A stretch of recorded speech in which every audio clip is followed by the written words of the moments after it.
ಅಧಿಕಾರಕ್ಕೆ ಬಂದ ನಂತರ ಈ ರಾಜ್ಯದ ಜನರು ಬಹಳಷ್ಟು ನಿರೀಕ್ಷೆ ಇಟ್ಕೊಂಡಿದ್ರು. ಬಹಳಷ್ಟು ಮಂದಿ ನಿರೀಕ್ಷೆಯನ್ನು ಹುಸಿ ಮಾಡುವಂತ ಕೆಲಸ ಇವತ್ತು ಕಾಂಗ್ರೆಸ್ ಸರ್ಕಾರ ಮಾಡಿದೆ. ಒಂದು ಈ ಸರ್ಕಾರ ಬಂದ ನಂತರ ಅವ್ರು ಹೇಳಿದಂಥ ಮಾತೇನು, ಇಡೀ ರಾಜ್ಯದಲ್ಲಿ ಭ್ರಷ್ಟಾಚಾರ ರಹಿತವಾದಂಥ ಒಂದು ಸರ್ಕಾರವನ್ನು ಕೊಡ್ತೀವಿ, ಯಾವುದೇ ಹಗರಣಗಳು ಇಲ್ಲಾರ್ದಂಥ ಸರ್ಕಾರವನ್ನು ಕೊಡ್ತೀವಿ, ಭ್ರಷ್ಟಾಚಾರ ಇಲ್ಲಾರ್ದಂಥ ಸರ್ಕಾರಗಳನ್ನು ಕೊಡ್ತೀವಿ ಅಂತೇಳಿ ಅವರು ಆಶ್ವಾಸನೆಯನ್ನು ಜನರಿಗೆ ಕೊಟ್ಟಿದ್ರು.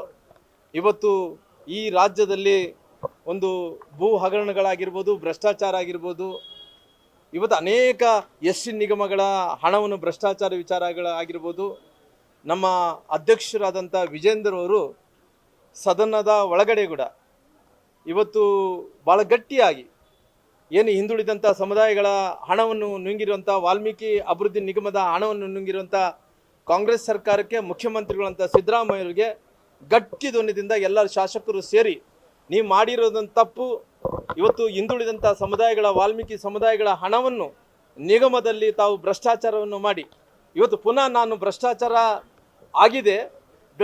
ಆಗಿದ್ದರೂ ಕೂಡ ಅದಕ್ಕೆ ನನಗೆ ಸಂಬಂಧ ಇಲ್ಲ ಅನ್ನೋಂಥ ರೀತಿಯಲ್ಲಿ ಮುಖ್ಯಮಂತ್ರಿಗಳು ಏನು ಮಾತಾಡ್ತಾ ಇದ್ದಾರೋ ಆ ವಿಚಾರವನ್ನು ಕೂಡ ಸನ್ಮಾನ್ಯ ವಿಜೇಂದ್ರ ಅವ್ರ ನೇತೃತ್ವದಲ್ಲಿ ಗಟ್ಟಿಯಾಗಿ ಧ್ವನಿಯಿಂದ ಅವ್ರನ್ನ ಎದುರಿಸುವಂಥ ಕೆಲಸ ಸದನದ ಒಳಗಡೆ ಕೂಡ ಮಾಡಿದ್ದಾರೆ, ಹೊರಗಡೆ ಕೂಡ ಮಾಡಿದ್ದಾರೆ.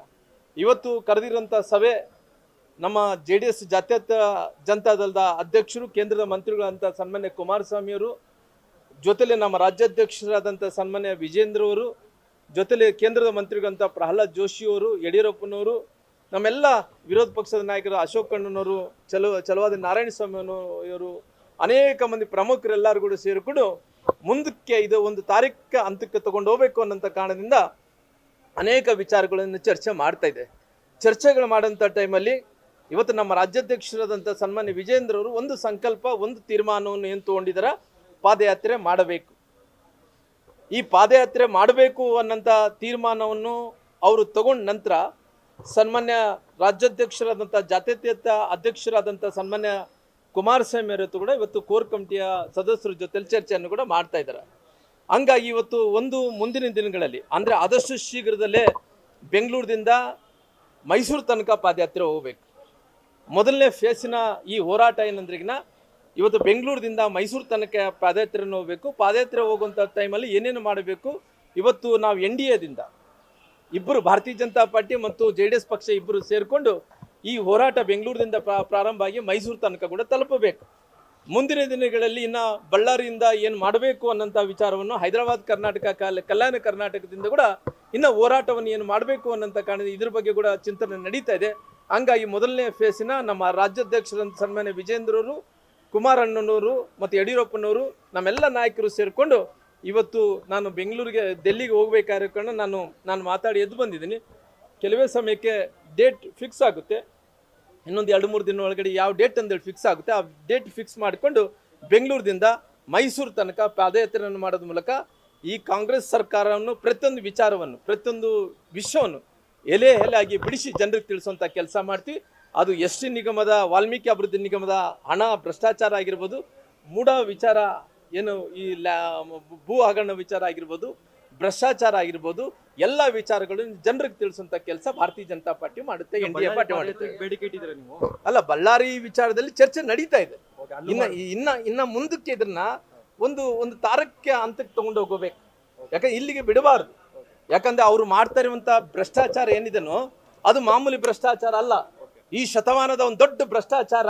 ಯಾರು ಕೂಡ ಇಂಥ ದೊಡ್ಡ ಭ್ರಷ್ಟಾಚಾರ ಇತಿಹಾಸದಲ್ಲಿ ಆಫ್ಟರ್ ಇಂಡಿಪೆಂಡೆನ್ಸ್ ಯಾರು ಕೂಡ ಮಾಡಿದ್ದಿಲ್ಲ. ಈ ಕಾಂಗ್ರೆಸ್ ಸರ್ಕಾರ ಇವತ್ತು ಮೊದಲನೇ ಬಾರಿಗೆ ಇವತ್ತು ಪರಿಶಿಷ್ಟ ಪಂಗಡಗಳ, ಇವತ್ತು ವಾಲ್ಮೀಕಿ ಸಮುದಾಯ ಹಣವನ್ನು ತಿನ್ನುವಂಥ ಕೆಲಸ ಮಾಡಿದೆ. ಆದರೆ ತಿಂದಿದ್ದೀವಿ, ಅದಕ್ಕೆ ಸಂಬಂಧ ಇಲ್ಲ ಅನ್ನೋದೇಳಿ ಸರ್ಕಾರ ಸಮರ್ಥನೆಯನ್ನು ಮಾಡ್ಕೊಂತದ್ದು ಈ ರಾಜ್ಯದ ಜನರಿಗೆ ಯಾರು ಒಪ್ಪಂತ ಸ್ಥಿತಿಯಲ್ಲಿಲ್ಲ. ಹಂಗಾಗಿ ಮೂಢ ಹಗರಣ ಆಗಿರ್ಬೋದು, ಎಲ್ಲ ಹಗರಣಗಳನ್ನು ಸೇರಿಕೊಂಡು ದೊಡ್ಡ ಹೋರಾಟವನ್ನು ಮಾಡುವಂಥ ಕೆಲಸ ಇಡೀ ರಾಜ್ಯದಲ್ಲಿ ಮಾಡ್ತೀವಿ. ಮುಂದಿನ ದಿನಗಳಲ್ಲಿ 224 ಕ್ಷೇತ್ರಗಳಲ್ಲಿ ಕೂಡ ಮಾಡುವಂಥ ಕೆಲಸ ಮಾಡ್ತೀವಿ. ಹಿಂದೆ ಸಿದ್ದರಾಮಯ್ಯನವರು ಬಳ್ಳಾರಿ ಪಾದಯಾತ್ರೆ ಬಂದಿದ್ರು, ಅದೇ ರೀತಿಯಲ್ಲಿ ಅವರಿಗೆ ಉತ್ತರ ಕೊಡಬೇಕು ಅಂತಂದ್ರೆ ಹೇಗೆ? ನಾವು ನೋಡ್ರಿ, ಅವರು ಸತ್ಯ ಹರಿಶ್ಚಂದ್ರ ಇದ್ದಂತೆ. ಅಂದ್ರೆ ನಾವು ಅನ್ಕೊಂತಿದ್ದೀವಿ ಸತ್ಯ ಹರಿಶ್ಚಂದ್ರರನ್ನ ಅವ್ರ ಮನೆಯಲ್ಲೇನೋ ಹುಟ್ಟ್ಯಾರ ಅಂದ್ಕೊಂಡು ತಿಳ್ಕೊಂತಿದ್ವಿ. ಹಂಗಾಗಿ ಇವತ್ತು ಏನಾಗ್ತಿದೆ ನೋಡ್ರಿ, ವಾಲ್ಮೀಕಿ ಅಭಿವೃದ್ಧಿ ನಿಗಮದಲ್ಲಿ ಹಣ, ಬಡವರಿಗೆ ಸಿಗಬೇಕಾದಂಥ ಹಣ, ಇಷ್ಟು ವರ್ಷಗಳ ಕಾಲ ಬೆಂಚ್ ಗುದ್ದಿ ಗುದ್ದಿ ಗುದ್ದಿ ಈ ಸಮುದಾಯದ ಸಲುವಾಗಿ ಏನು ಮಾತಾಡ್ತಿದ್ರು ಆ ವ್ಯಕ್ತಿನ ಇವತ್ತು ಇಂಥ ದೊಡ್ಡ ಭ್ರಷ್ಟಾಚಾರ ಆಗಿದೆ. ಹಂಗಾಗಿ ಮುಂದಿನ ದಿನಗಳಲ್ಲಿ ಏನವರು ಪ್ರಾಮಾಣಿಕರಂದೇಳಿ ಏನು ಹೇಳ್ಕೊಂತ ಹೋಗ್ತಾ ಇದ್ರು ಇಡೀ ರಾಜ್ಯದ ಜನರಿಗೆ ಗೊತ್ತಾಗಿದೆ. ಇವತ್ತು ಇದು ಪ್ರಾರಂಭ ಆಗುತ್ತೆ. ಇದು ಪ್ರಾರಂಭ ಏನಂತದ್ದು ಇದು ಅಂತ್ಯ ಅಲ್ಲ. ಇದು ಪ್ರಾರಂಭ ಆಗುತ್ತೆ. ಮುಂದಕ್ಕೆ ಇನ್ನು ಅಂತ್ಯ ಏನು ಮಾಡ್ಬೇಕನ್ನಂತ ನಮ್ಮ ರಾಜ್ಯಾಧ್ಯಕ್ಷರು ತೀರ್ಮಾನ ಅಂತ ಅಂತಾರೆ. Thank you.